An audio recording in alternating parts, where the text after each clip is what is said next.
جی السلام علیکم. وعلیکم السلام. جی سر کیا حال ہے؟ ٹھیک ہے آپ؟ اللہ کا شکر. جی کون ہے؟ کیا سوال آپ کا؟ میں شازیہ تارم بول رہی ہوں لاہور سے. جی میری بہن سوال فرمائیں. سوال، آپ کا پروگرام بہت اچھا ہے، ہم دونوں ٹائم آپ کا پروگرام دیکھتے ہیں. اللہ تعالیٰ آپ کو بہت بہت صحت والی زندگی دے اللہ تعالیٰ. آمین آمین. بہت اور شکریہ. آپ کے سارے جو آئے ہوئے ہیں ان کو بھی اللہ میاں بہت بہت زندگی صحت آمین والی دے.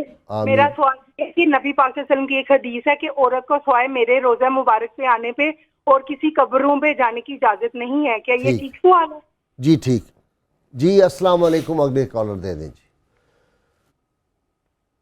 جی السلام علیکم. جی وعلیکم السلام غازی صاحب. جی جی امجد محمود عرض کر رہا ہوں راول پنڈی سے. جی امجد بھائی کوئی سوال آپ کا؟ غازی صاحب پہلے تو آپ کی خدمت میں ایک شعر ہے جی کہ ارشاد. عاشق مصطفیٰ شوق سے تو صدا، عاشق مصطفیٰ شوق سے تو صدا، گیت سرکار بتا کے گاتا رہے، حاضری تیری ہوتی رہے، تم مدینے صدا آتا جاتا رہے. سبحان اللہ سبحان اللہ سبحان. سوال غازی صاحب آپ کی خدمت میں یہ ہے کہ نمبر ایک تو یہ کہ یہ جو ہم اولیاء اللہ کی قبور پہ جاتے ہیں تو ان کے وسیلے سے مانگنا کس حد تک جائز ہے؟ ٹھیک ہے جی میں سمجھ گیا. دو سوال آ گئے آپ کی طرف. ایک پہلا عورت کا جانا سوائے رسول اللہ علیہ وسلم کے، وہ کہہ رہے ہیں کہ ان کے دربار اقدس کے علاوہ نہیں جانا چاہیے. جی جی دوسرا یہ جو ہے اولیاء اللہ کا. جی جی اس میں تو ایک بات کا اضافہ کرنا چاہتا ہوں میں کہ مسند احمد، ابو داؤد، نسائی، مشکات، مرکات، کئی کتابوں میں حدیث آتی ہے.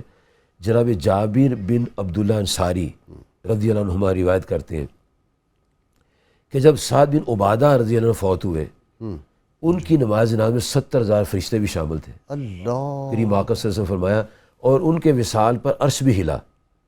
واہ. اور جب آپ سرکار صلی اللہ علیہ وسلم نے نماز پڑھا لی تو کرم فرماتے ہوئے آپ ان کی قبر پر بھی تشریف لے گئے. اللہ. اور آقا صلی اللہ علیہ وسلم نے اتنا نوازا ان کو، اتنا نوازا. آپ جیسے آسمان کے پیچھے دیکھتے ہیں ہمارے آقا صلی اللہ علیہ وسلم، ایسے زمین کے اندر بھی دیکھتے ہیں.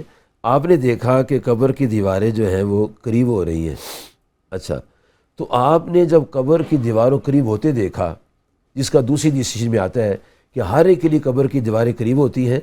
منافق کے لیے ایسے ہوتی ہیں کہ اس کی ہڈی پسی توڑ دیتی ہیں، اور مومن کے لیے ایسے قریب ہوتی ہیں کہ جیسے ماں اپنے بچے کو سینے سے لگاتی ہے. تو آپ نے یہ پسند نہ فرمایا کہ اس پیارے بندے کے اتنا بھی قریب ہو، تو آپ نے قبر شریف پر کھڑے ہو کر تکبیریں پڑھی، اللہ اکبر لا الہ الا اللہ اکبر اللہ وللہ الحمد. کہ صحابہ کے فقبر نے طویلہ، ہم نے لمبی لمبی تکبیریں پڑھی، پھر تسبیحات پڑھی. جب تسبیحات اور تکبیرات پڑھ لیں تو ہم نے پوچھا یا رسول اللہ صلی اللہ علیہ وسلم آج آپ نے تکبیرات تسبیحات پڑھی ہیں؟ فرمایا کہ یہ قبر کی دیواریں جب میں نے دیکھا تو جب تکبیر تسبیح پڑھی تو یہ کچھ شاد ہونا شروع ہو گئی. تو اذان ہو یا تکبیر تسبیحات ہو اس کو فائدہ ہوتا ہے. اچھا نبی کریم صلی اللہ علیہ وآلہ وبارک وسلم کی ذات پاک کی جو زیارت، آپ کی زیارت شریف ہے، ہر ایک کے لیے ہے، مرد ہو تو سب کے لیے واجب ہے.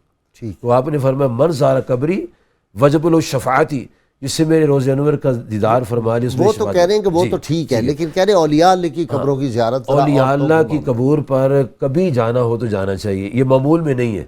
ٹھیک ہے. معمول نہیں، عورتوں کا جانا، عورتیں بھی پردے کے ساتھ جا سکتی ہیں، بغیر پردے کے نہیں ہے. اچھا. اعلیٰ فتح رضوی میں لکھتے ہیں کہ یہ آج کا دور اتنے فتنے والا دور ہے کہ جب عورتیں بے پردہ جائیں گی تو پھر نقصانات ہوں گے. اگر عورت پردے کے ساتھ جاتی ہے، اور ہم دیکھتے ہیں نقصانات، پردے کے ساتھ جانا اور ایک دفعہ جانا کبھی مہینے میں، سال میں، اس میں کوئی ممانعت نہیں ہے.